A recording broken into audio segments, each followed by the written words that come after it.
Hey everyone, welcome to the channel. It's your boy D Black coming back with another Raw review. Now, hopefully, this video will work well because my last one, no audio. Been having all kinds of difficulty, technical difficulties and stuff. It's not the internet, it's something else. But anyway, all right, Raw review. The show itself tonight was a pretty decent show. I mean, it wasn't great. I mean, it was a little below good and stuff. So 0 out of 10, I'm going to go ahead and just give it a 3 plus and everything, only because of what happened with Oba and Brock Lesnar, and then Seth Rollins and Roman Reigns. I thought those were pretty two decent promos, and then the one with Lyra Valkyria and stuff. I mean, I think Lyra is like actually looking kind of like on the crazy side because that's how they had Bailey at first, but now Lyra is looking that kind of way. So we'll see where they're gonna go with that. But anyway, let's get on with the program and stuff. We're gonna go spot by spot. Okay. All right. We have Oba Femi coming out. And he's accepting the audience's applause and stuff like that and everything. But then he goes back and he says, "Hey, this is good, but let's get it better. Let's do it befitting of a king and stuff." So they get the chant going, Oba, Oba, Oba, and then he's saying that his destiny, hasn't run out on him yet and everything, that it won't and everything, and that he knows that he has a choice, to make. And as he was saying that, then out comes Brock Lesnar and stuff, and Brock Lesnar comes out to the ring. He walks around the ring and he looks, at Oba, and they're kind of staring each other down a little bit and everything. And then Brock, gives Oba his props for being, the king of the ring, you know. And he says, he doesn't watch, shows like that as far as, I guess the PLEs or whatever the case may be, or even if you even watches Raw or SmackDown. But anyway, he's saying that doesn't watch shows like that, and all his information he gets, is from Paul Heyman. That's how he finds out things and stuff like that about what's going on with the shows.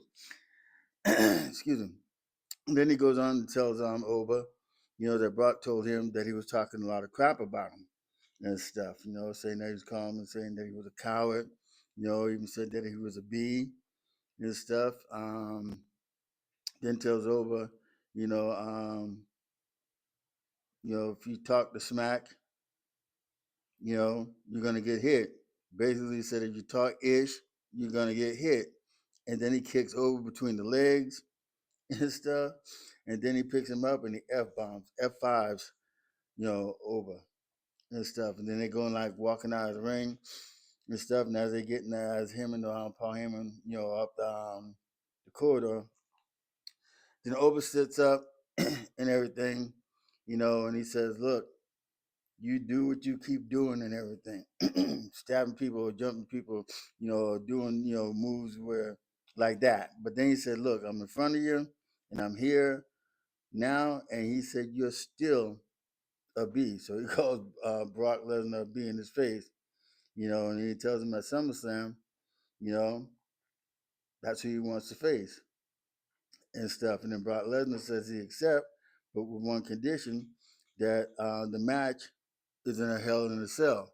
So it's going to be a Hell in a Cell match, which is going to be crazy because Brock Lesnar, I think I remember him, he might have been 2, maybe 3, and Brock Lesnar hasn't lost a Hell in a Cell match.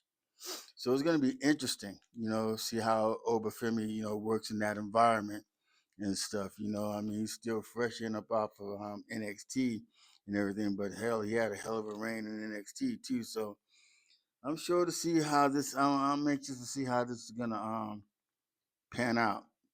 And then you got Adam Pearce, and Paul Heyman, talking about the match between Brock Lesnar and Oba, for Hell in the Cell and everything, and Paul Heyman's basically saying that it's going to be one of the best matches, ever and stuff like that. It's a money maker and stuff, and it's a main event match and stuff like that.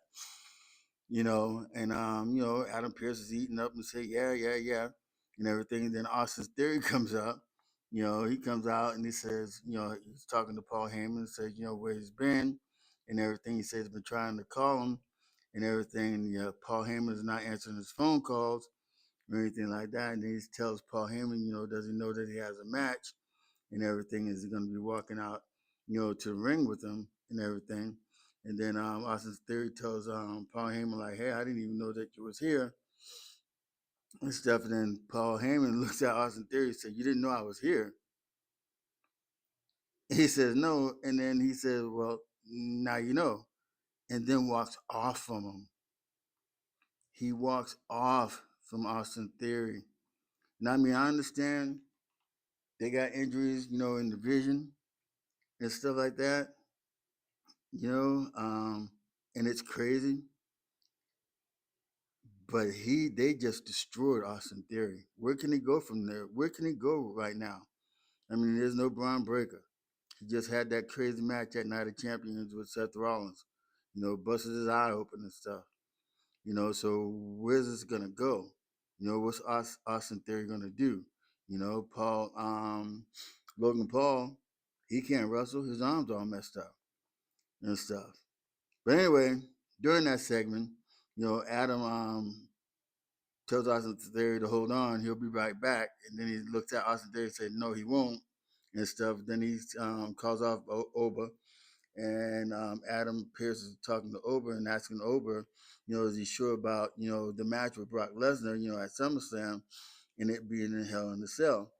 And then Oba's telling him, like, look, he can always get, stipulation to where he can get a championship match and everything. But he has to, you know, do this with Brock Lesnar and everything because now it's all heated up and stuff. I mean, Brock did come out and just F5'd him and stuff. So, hey, they got to put a cap on it. And so Oba said, yeah, he's ready. Let's go. Let's do it. Hell in the Cell. All right, then we get Ethan Page and Rey Mysterio. The match was okay. It wasn't anything great. It's not leading up to anything, so who cares? Um, Rey Mysterio hits Ethan Page with a 619, and that ends the match and stuff. And then you got JD McDonough, and Dom, and Danhauser's little lair. Dom takes a frame off the wall.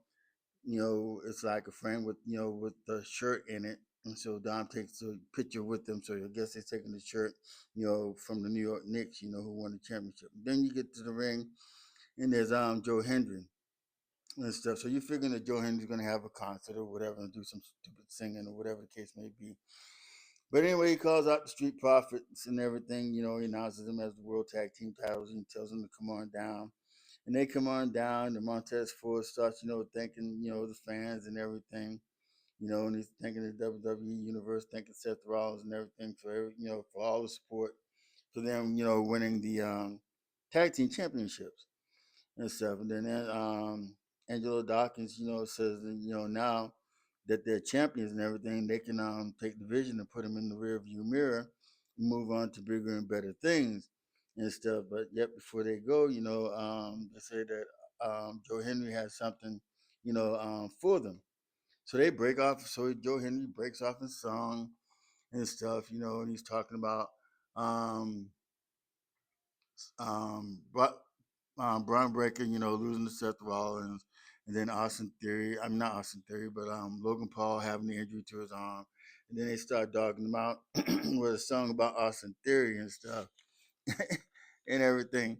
So Austin Theory he comes out pretty pissed and everything, you know, um, saying that the Vision is going to get back together to come get the belts that they never lost because of the fact that Seth Rollins was the one that caused them to lose and stuff. So we're getting back to that. I'm going to get the title that I never lost, hey? Which is crazy, man. I mean, everybody's saying that. You lose a title, but it's a title that you never lost. But if you never lost the title, then that means you would not be champion right now. Right? Am I right? So anyway, he's all pissed off with Joe Henry, and then he issues a match, to Joe, and Joe accepted, and then they had the match Joe Henry against Austin Theory. I mean, the match is okay. Austin Theory, he's the thing and stuff. Joe Henry, they both can work in the ring well and stuff. I'm just crazy to see what they're gonna do with Austin Theory. I think they just blew him out the water on the way Paul Heyman just walked away from him. So I don't know what's going to happen after that. He may be gone, heading to AEW probably after that and stuff. But anyway, Joe Henry wins the match with some type of move and stuff. So we move on. Then we got Raquel Rodriguez, talking to Adam Pierce, asking why she hasn't gotten the title shot against Sol Ruka, for the women's IC title. And he tells her that, hey, look, you know, she's had her title shots and everything. She didn't win them and stuff. She had all the opportunity and everything, but there's one person that was in her way as far as, going for that IC title.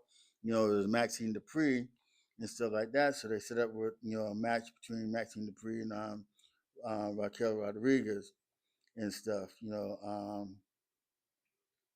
for a title shot and everything. And so once that's done, then Liv Morgan comes up, and then she's talking to Raquel and Roxanne, saying what they're gonna do about Io because Io, keeps is coming for her title and stuff. And then Raquel tells Liv, not to worry about it because she'll be the one that takes care of Io Sky.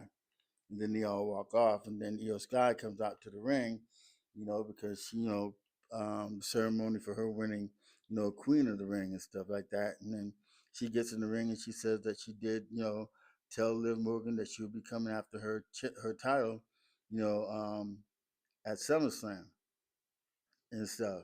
And then Liv Morgan comes out, and tells Io, she got lucky, because she was cursed by Danhausen, which was true because Danhausen did come out and curse her. And you know that if you get cursed by Danhausen, you're going to lose. So they already gave, who's going to win that match away, which absolutely zero makes sense to me. I mean, I'm sure everybody's asking the same questions. Why did they do it like that? But anyway, you know, um, then Liv goes on saying that she doesn't respect Io Sky and stuff like that. And at SummerSlam, she will be, um, she will. I mean, she's gonna beat her, and then come out, as the best women's champion of all times. You know how Liv says that, and it just drives me crazy on how she says it. So, and then Raquel and Roxanne, they just jump on Io and they start beating her down and everything. They start beating her up, tie her up in the ring corner and stuff like that. Start working on that knee that got hurt, at Night of Champions and stuff like that. And then Liv comes in and she grabs her into that knee lock and everything and stuff, and she just barrels back on it and everything. You hear Io's, screaming, tapping, and everything like that. Then the officials come out, get in the ring and they, try to get Liv off of her, and they do and stuff like that. And so, the Judgment Day, they, leave the ring. Then you got LA Knight, versus Jimmy Uso for the 500th time. In this match, I guess it was okay match, you want to call it that way. So Sokoa gets involved and everything. He ends up spiking Jay Uso and stuff like that and everything. And then, Jimmy rolls up LA Knight for the win and stuff. Solo backs down and stuff, and as Solo's leaving and everything, then LA Knight gets up and he BTFs Jay Uso and stuff, and then walks out of the ring. And then we got Adam Pearce. They're talking about Adam Pearce. Why he's there tonight and stuff, saying that Adam Pearce is going to be, heading up, both Raw and SmackDown because what happened last week, what happened Saturday night at Night of Champions because Gunther and Nick Aldis got into it. Nick Aldis did push Gunther and stuff. So they sent them home and everything, I guess Nick Aldis might be suspended. I don't know. They're saying that they're going to check into it and see what's happening. But all that tells me is that Gunther, Nick Aldis might get back into the ring just to face Gunther, which makes zero sense, and everything. I mean, it's crazy. How can you be a general manager and not be able to, have control over what's going on? Then you got, the wrestlers, getting in their face. What they're supposed to do, just let them do it and not do nothing back to them. So this got Nick Aldis all caught up. So I'm sure this is going to be a match for SummerSlam. Then we get Jimmy and Jay, they run into Jacob. Jay is asking, Jacob, where was he? With the situation with Soul Sokoa and everything. And then Jacob says, I'm telling you again that I don't listen to you. I don't answer to you or anything like that. The only person that he answers to and listens to is Roman Reigns, the OTC and stuff. And then he says that the OTC, is sending him to SmackDown to handle some business and everything. And then Jay Uso said that he's on his way to SmackDown too, to take care of some stuff and everything. So I guess we'll have to wait to Friday to see what's all going to be going down and stuff. So, but anyway, then we get Chad Gable, backstage with Maxine Dupree. She's apologizing, for how she talked to Chad, when he was trying to apologize to them on the way that he was acting and stuff, and then Chad tells her, don't worry about it, forget about it, and stuff like that. And that tells her to go ahead and focus on, the match with her and Raquel Rodriguez. And then after that, then you get the match of Raquel Rodriguez, against Maxine Dupree. And again, this match, predictable. You know who's gonna win the match and stuff, So Raquel wins the match with the Hana bomb and stuff. And then you got Danhausen with Liv Morgan, and she's saying that Danhausen owes them money and stuff like that. They're still on the owe the money thing and stuff. And so they argue for a little bit, and then we get to the match with Chad Gable, versus JD McDonough. The match is okay. I mean, it went on and stuff. I mean, it is what it is. Both guys do pretty good work in the ring and stuff like that. You had Danhausen, come out to the ring. Then Dom runs after him, and then Chad Gable just catches Jaden McDonough. He rolls him up in an ankle lock, and Jaden McDonough taps out. And then after the match, Dom and JD go to the suitcase or case, that Danhausen left. They open the case up. The case explodes on them and everything. Then Danhausen runs out. He grabs the shirt off Dom's back that Dom stole and stuff. And as he's running down the aisle and everything, he backs up and everything, raises the shirt. And as he raises the shirt, then Raquel Rodriguez, she clotheslines him and stuff. And she grabs the shirt. She runs back to the ring saying that she has the shirt. She has the shirt and stuff. And so they get the shirt, and then the segment is over. Then you got Austin Theory, telling Maxine Dupree or asking Maxine, what was going on with her, and Chad Gable. And then he lets her know, it's like, hey, if you want to go back down that road, you can go ahead, and then he just walks out. Then Otis and Tasala come out and they ask her, if she's okay. I guess basically she got that look on her face like, no, and then they walk away, and then, she just sits there and look crazy and stuff. And then we get the segment with Roman Reigns. Roman Reigns comes out, you know, he asks, the Atlantic City to acknowledge him and stuff like that, and then he starts to talk, and then out comes Seth Rollins, and I swear they stood there staring at each other. I think it was like 10 minutes. It was like a stare fest and stuff, and then finally Seth said something to Roman, like say hello, bro, and stuff like that. And then it was going on, like saying for 14 years, they go back as far as, when the Shield was the Shield, and then he's saying that it's fitting that they're in Atlantic City, and that Roman is, champion and stuff like that. And then he says that the title belongs to him. It's like a title that he never lost, and it's like it's crazy how everybody keeps saying that it's the title that they never lost. If you had it, you know, if you never lost it, you'd still be having it, but you lost it. But that just doesn't make any sense how they come out and say that, you know. And then Roman tells him that he's confused, and for him to go back to the end of the line. And then Seth Rollins, tells Roman that he owns him and stuff like that. Talking about the past as far as being in the Shield, and then for the last couple of WrestleManias, when him and Cody, when Seth and Cody teamed up and everything, Cody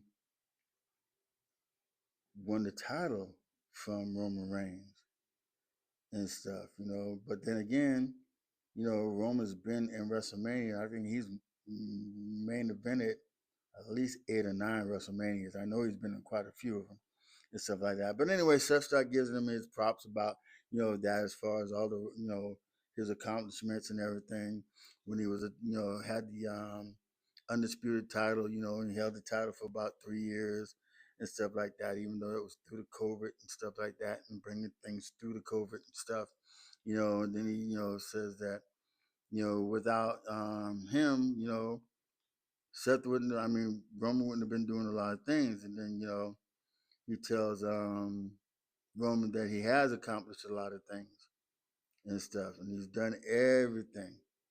He's won titles. All the appearances on WrestleMania, and he said nobody's ever going to break those records and stuff like that. But he said the one thing that Roman hasn't done, and that he hasn't beaten him and stuff. And then you know. Seth tells him that, you know, um,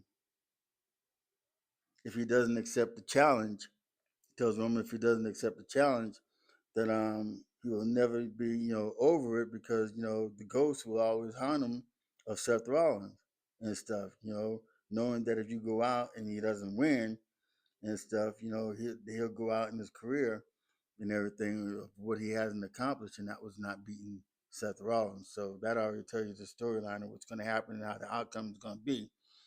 But anyway, Roman says that he doesn't want to beat him, that he needs to beat him, and then he says at SummerSlam, in front of his family, that he's going to embarrass Seth Rollins because he's going to beat him and everything because they're going to witness, him, you know, beating him, at SummerSlam and retaining as world champion and stuff. So they had the little stare down again. Roman walks off, and that's how it ended. So, with that, please don't forget to subscribe, like, share, leave a comment. Let me know how you're feeling. Leave a comment. Let me know if you agree or disagree with anything I say. I've been trying to do this now, I guess in my earliest of my second year in it and stuff. I'm just trying to get above and stuff. So I need, subscribers, leave me comments, say what I can do better, whatever, stuff like that. Yeah, but anyway, thank you for watching. God bless. Deuces, and I'll see y'all on the next video. Thank you.